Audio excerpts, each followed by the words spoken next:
மச்சானுக்கு அச்சாரதான் தந்தாயில கண்டலதான் சந்தோஷமா வாழ மாட்டேன் இது கண்ணா பின்னா காதலாக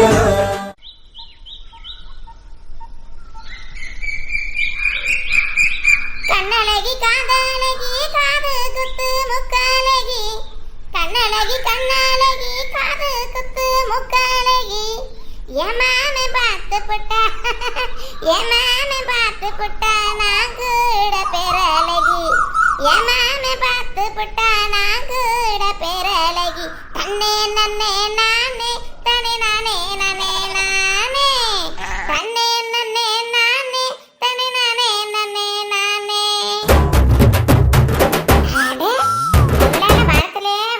பழுது தொங்குது ஊர்ல எவ கண்ணுக்கும் படலையா ரோட்டோர இருக்கவும் அறுத்துட்டு போயிருவாளுகளே இப்போ வாங்கிருவா எடுத்துட்டு வந்திருந்தா அருவா எடுத்துட்டு வந்தா சீப்பா அறுத்து கொண்டு போயிருக்கலாம் தாரே ஒன்றும் கையில் கொண்டுட்டு வரலையே முறிக்க முடியாதே தம்பி வந்துக்கிறட்ட அவனுக்கு தான் எட்டம் அறுத்து கொண்டுட்டு போயிடுவான் என் வீட்டுக்காரி எதை தொட்டாலும் வாயில வைக்கக்கூடாது சக்கரை இருக்கு உடம்புல சக்கரை இருக்குங்கிற அப்படி எத்தனை கால சக்கரையை நான் தூக்கிட்டு சம்மந்துக்கிட்டு திரிகிறேன் அப்ப சக்கரை இருக்கு உடம்புல சக்கரை இருக்குன்னு தாங்கிற அப்படி தெரிஞ்சா மளிகை கடையில கொடுத்து விட்டாலும் 4 காசு வாங்கலாம் அதையும் சொல்ல மாட்டா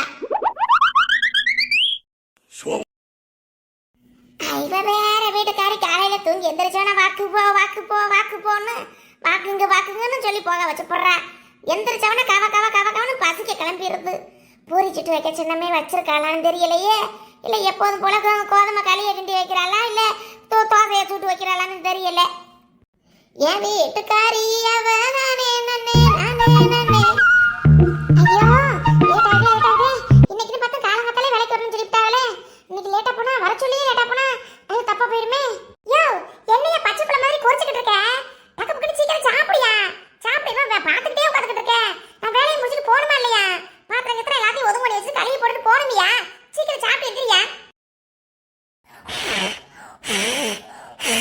இந்த அடுப்பு வேற சிலிண்டர் வேற இல்லாட்டி டக்கு பக்கம் பார்த்து அடிச்சுட்டு போயிருக்கலாம் இது வேற ஊதி ஆக்க லேட் ஆகுது பாத்திரம் வேற கறி பிடிச்சு போயிருது அது விளக்கம்னா ஊர்பட்ட நேரம் ஆகி போயிருது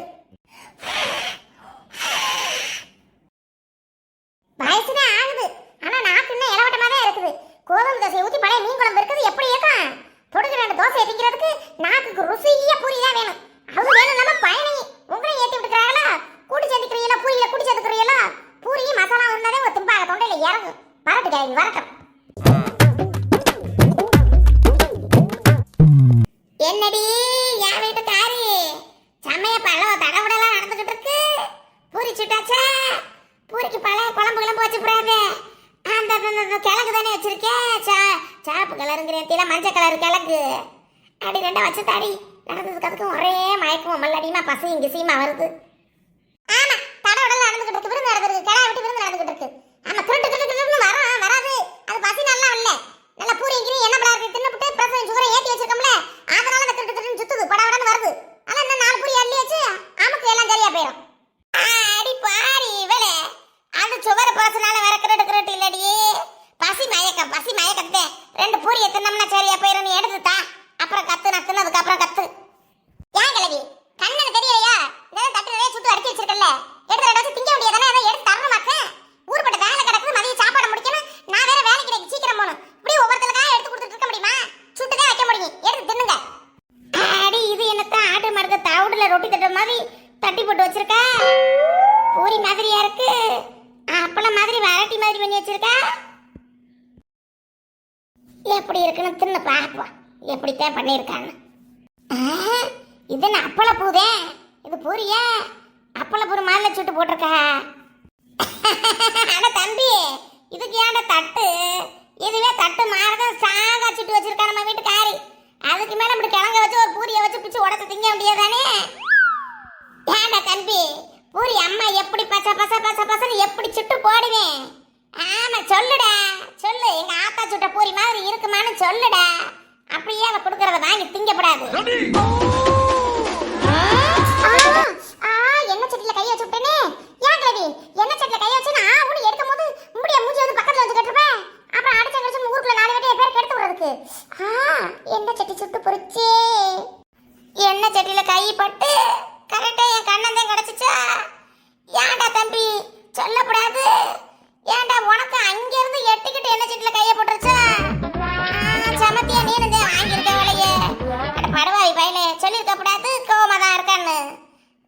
கிண்டல் பண்ணி போட்டேன்.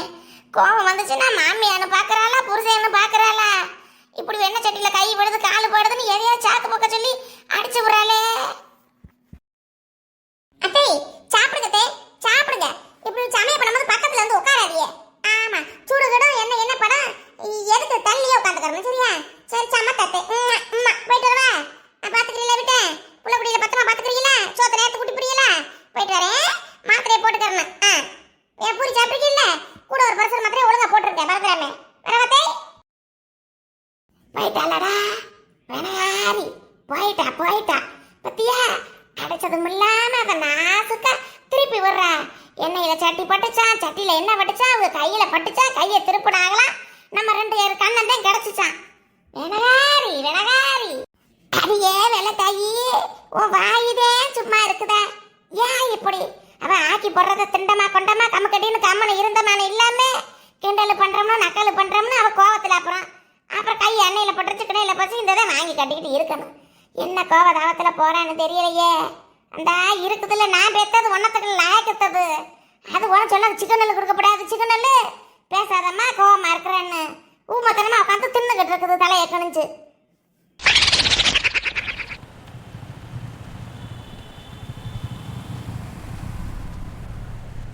மாமரத்துல ஊஞ்சல் கட்டணுமா மரக்கிளியே, ஊஞ்சல் ஒரு ஆட்டம் போடணுமா மரக்கிளியே.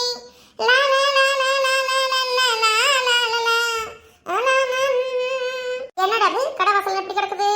எப்போதும் காலை நல்லா குட்டிட்டு தண்ணி தெளிச்சு கோலம்லாம் போட்டு வச்சிருப்பா அந்த மேரி குட்டி. இன்னைக்கு எப்படி கிடக்குது? மேரி குட்டி மேரி, ஏன் மேரி உனக்கு இருக்கும்போது என்னாச்சு? ஏன் கப்பல் தோந்த மாதிரி நீ உட்காந்துட்டு இருக்க நின்றுட்டு இருக்க? ஏய் எப்போ குட்டிட்டு கோலம்லாம் போட்டு உன் கைவனத்தெல்லாம் காமிப்பியே, இன்னைக்கு என்னாச்சு? ஏய் ஆண்டி ஒரு மாதிரியா இருக்க? மேரி அடியே மேரியம்மா அட போங்கக்கா. என்னடி மேரி? ஆமா உடனே உன்னால ஃபோன் பண்ணி சீக்கிரம் வர சொன்னாரா? ஃபோன் பண்ணி என்ன சீக்கிரம் வாமான்னு சொன்னாரு. ஏண்டி எதுவும் போனஸுக்கு கொடுக்க போறாரோ? நீ வேற புரியாம பேசாதக்கா, டென்ஷன் ஆகிடுது. காலையிலே வந்து அவர் வர சொன்ன விஷயமே வேற. என்னவா இருக்கு? என்ன விஷயம் காலங்காத்துல வர சொல்லியிருக்காரு உனக்கு தெரியுமாடி? மனோசக்கா நானே உன்னை ஏற்கனவே சொன்னேன்ல இந்த கடை ஓடாட்டியும் ஒரு ராசிக்காக தான் வச்சிருக்காருன்னு. ஆமா சொன்னேன் அக்கா. அவங்க குடோன் பக்கத்துலேயே ஒரு சின்ன கடையா ஒன்று இருக்கான், அங்கே வைக்க போறாங்களாக்கா. இந்த கடையை காலி பண்றதா பேசிக்கிறாங்கக்கா. அதனாலதான் இப்பவே நம்மளுக்கு சம்பளத்தை கொடுத்து கடையெல்லாம் க்ளோஸ் பண்ண போறாங்களாம். ஐயோ அடியே மேரி என்ன பண்ண சொல்ற? கடையை ஒரே அடியா மூட போறாங்களா? க்ளோஸ் பண்றாங்க சொல்லிட்டு இருக்க. ஐயோ இந்த வேலையை நம்பிலனா, ஐயோ லோன் இல்லனா வாங்கி வச்சிருக்கேன் சங்கத்துல. ஐயோ இத வச்சு பெரிய பிளான் எல்லாம் போட்டு வச்சிருந்தனே. ஆமாக்கா எனக்கும் அதேதான். அப்படி சொன்னா ஒரே பயமா ஆயிடுச்சு. என்ன பண்றது ஏது பண்றதுன்னு ஒண்ணுமே தெரியலக்கா. என்னடி மேரி ஏன்ல ஒரு 2 மாசம் 3 மாசத்துக்கு முன்னாடியே கடையை எடுக்க போறோம் க்ளோஸ் பண்ண போறோம்னு சொல்ல மாட்டாங்களா? இந்த முதலாளி ஏன் இப்படி பண்றாரு? அக்கா என் சம்பளத்தை நம்பிதான் குடும்பமே இருக்கு. இந்த வேலையும் இல்லாட்டி நான் என்ன பண்ண போறேன்னு எனக்கே தெரியலக்கா. சரி நம்மளுக்கு வேலை கொடுத்த முதலாளின்னு நானும் ஒவ்வொரு விஷயத்துக்கும் பொறுமையா போயிட்டு இருக்கேன். ஏக்கா நேரி நீ பயப்படாதீ, எங்க வரட்டும் முதலாளி வரட்டும். ஒரு வேலை பார்க்குற ஒரு தொழிலாளிக்கு ஒரு 3 மாசத்துக்கு முன்னாடி 2 மாசத்துக்கு முன்னாடி ஒரு நோட்டீஸ் பீரியட் எல்லாம் இருக்குமா கவர்மெண்ட் ரூல்ஸ் படி? அவன் எதுவும் சொன்னாரா வச்சாரா? எதுவும் இல்லாம இந்த சம்பளத்தை புடி நடைய கட்டி விடுச்சுன்னா அப்படியே இருக்கணும் அமைதியா? வரட்டும் நான் பேசிக்கிறேன். அந்த ஆள் வரட்டும் முடி. ஐயோ மனோஸ் அக்கா எப்போதும் சாதுவா இருப்ப, எனக்கு நீ இப்படி பேசுற? அக்கா அக்கா அவரா சொல்ற வரைக்கும் நான் எதுவும் சொன்னேன்னு நீ பேசாம எதுவும் சொல்லிடாதக்கா, கோவப்படாதக்கா. அப்புறம் உன் காது படம் என்ன கேட்டிருக்கல, அப்புறம் என்ன? அப்புறம் சம்பளத்தை கொடுத்துருந்தா போ நடைய கட்டி சொல்ற வாங்கிட்டு போகணுமா? அதெல்லாம் அப்பப்ப கேட்டு போடணும். ஓனர்னா கடைக்குதான் ஓனரு, நம்மளுக்கு ஒன்றும் ஓனர் இல்லையா அவரு? ஏக்கோ ஏக்கா ஓனர் வராருக்கா, நீ பேசாம எதுவும் வாங்கி விடாம அமைதியா இருக்கா? என்னப்பா இப்போ நான் வரதே தெரியாத அளவுக்கு குடிஞ்சிக்கிட்டு வேலை பார்த்துக்கிட்டு மடிச்சுக்கிட்டு கொண்டுகிட்டு இருப்பியா? இன்னைக்கு என்ன கடைக்கு முன்னாடி ஒரே மாநாடு மாதிரி நடந்துகிட்டு இருக்கியா? என்ன விஷயம்? ஏங்கயா உங்களுக்காண்டியே காத்துட்டு இருக்கேன். எப்ப நீங்க வருவீங்க அந்த விஷயத்தை கேட்கணும்னு கேட்டதுல இருந்து எனக்கு நெஞ்சே பதறி போச்சு. ஏங்கயா அந்த கடையை க்ளோஸ் பண்ண போறீங்களா? எங்களெல்லாம் வேலையை எடுத்துக்க போறீங்களாம்ல?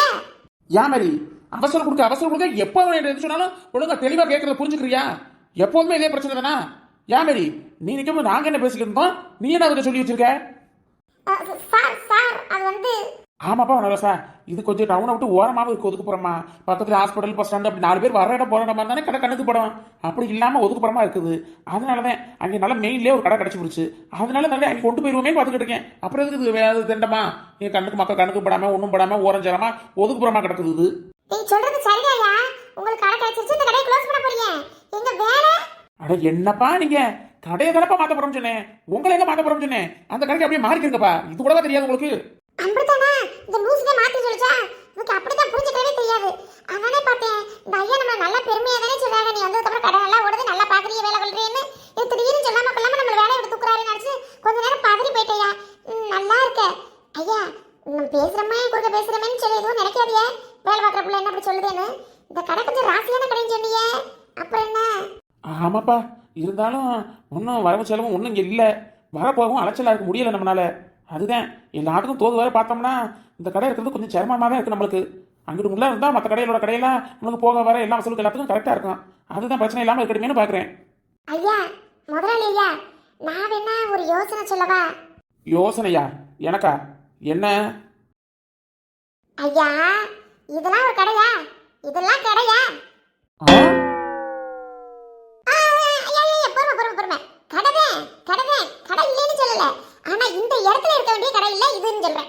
ஆமாயா, இங்க இருக்கிறவங்க எல்லாம் ஏழை பாலை கொஞ்சம் வரம்பப்பட்டவங்க தான் இங்க இருக்கிறான். அப்படிங்கிற போது நீங்க காசுல எல்லாத்துலயும் 2000 கூட உள்ள உங்கள்கிட்ட பெரிய பெரிய சரக்கு இருக்குங்கிறக்காக 2000 3000 5000 துணி வச்சிருந்தா யாரையா வாங்குவா? எங்க மாதிரி பாமர மக்களுக்கு ஏற்ற மாதிரி கடையில் உள்ள துணி இருக்காதே வருவாங்க. கண்ணுல படாமலாம் இல்ல, இந்த கடைக்கு போனா விலை கூட உள்ள துணி தான் இருக்கும். நமக்கு அப்படி சொல்லி இப்படிதான் வேற பக்கம் போறதுயா? அதுக்கு நீ என்னப்பா சொல்ல வர? ஐயா நம்ம கிராம தலைவருக்கு ஏற்ற மாதிரி, ஏழை வளையலுக்கு ஏற்ற மாதிரி, நம்ம வசதிக்கு ஏற்ற மாதிரி உள்ள துணியில வாங்கணும்னு எல்லாரும் நினைப்பாங்க. அதனால இங்க இருக்கிறவங்க எல்லாருமே விவசாயம் பண்றவங்க தான்.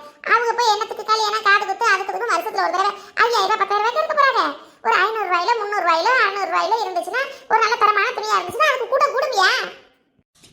நீ சொல்றது அப்படி இல்லப்பா. வாங்குறவங்க துணியோட அழகை பார்த்து துணியோட தரத்தை பார்த்து 2000 இருந்தாலும் கொடுத்து தான் வாங்குவாங்க. இந்த தொழிலுக்கு ஒன்றும் நான் புதுசு இல்லை. 25 வருஷமா 30 வருஷமா அந்த தொழில் நான் பார்த்துக்கிட்டு இருக்கேன். நீ சொல்றது மாதிரி 300 ரூபா துணி 500 ரூபா துணி வாங்கி போட்டாலுமே இந்த இடம் ஆகிக்கப்படாதுப்பா. அது வர முடியாதுப்பா.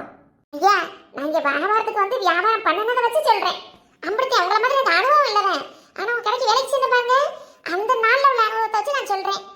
பாருங்க என்ன ஏதுன்னு, எனக்கு தெரிஞ்சதை நான் சொன்னேன். அம்படுத்தேன். ஆட நீ வேற என்னப்பா கடைசி நேரத்தில் மனசனை போட்டு குழப்பி விட்டுக்கிட்டு இருக்க. சரி, சாயந்தரம் கடையை மூடிட்டு நான் வா கூட்டிகிட்டு போகிறேன். விலை கம்மியாக உள்ள துணிமணி இருக்கிறது கூட்டிகிட்டு போகிறேன். வந்து சரக்கை நீனே செலக்ட் பண்ணி எடு, கொண்டாந்து சரக்கை இறக்குவோம். ஒரு 15 நாள் 15-20 நாளுக்குள்ளே வியாபாரம் எப்படி போகுதுன்னு பார்த்துட்டு அதுக்கப்புறம் முடிவு பண்ணிக்கிடுவோம். 15 நாளுக்குள்ளே எதுவும் வியாபாரம் அந்த மாதிரி ஒன்றும் இல்லாட்டி மூடுறதே இந்த கடையை. அப்புறம் வச்சுக்கிட்டு ஒன்றத்துக்கு லாய்க்கப்படாது. ஆனால் இதுக்கு பொறுப்பு நீந்தேன். பொறுப்பு ஏற்றுக்கிறியா? ஐயா ஐயா அது வந்து பத்தியா, பொறுப்பு ஏற்றுக்கிறியான்னு சொன்னா பின்னு வாங்குற. இந்த காலத்து பிள்ளைகளுக்கெல்லாம் பேச்சுதான், செயல்ல ஒன்றும் இல்லை.